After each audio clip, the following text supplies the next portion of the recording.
بسم اللہ الرحمن الرحیم۔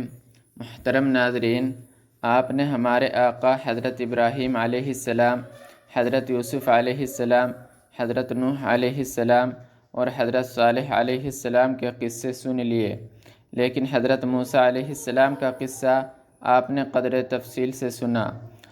آپ نے یہ سب کچھ بڑے شوق، دلی رغبت اور تعظیم و تکریم سے سنا۔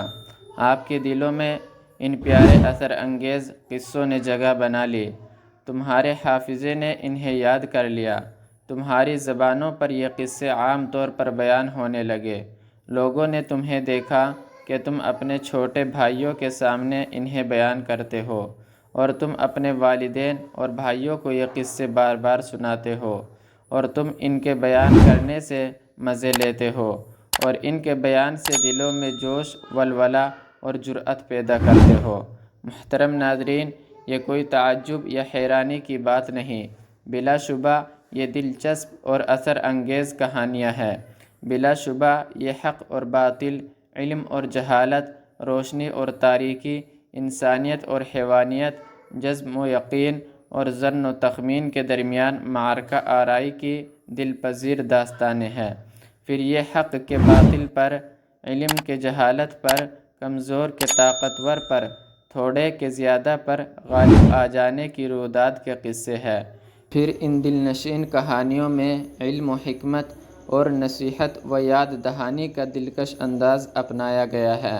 اللہ تعالیٰ نے سچ فرمایا، لَقَدْ كَانَ فِي قَصَصِهِمْ عِبْرَةٌ لِأُولِي الْأَلْبَابِ مَا كَانَ حَدِيثًا يُفْتَرَىٰ وَلَٰكِن تَصْدِيقَ الَّذِي بَيْنَ يَدَيْهِ وَتَفْصِيلَ كُلِّ شَيْءٍ وَهُدًى وَرَحْمَةً لِقَوْمٍ يُؤْمِنُونَ۔ بلا شبہ ان انبیاء کے قصوں میں دانش مندوں کے لیے نصیحت ہے۔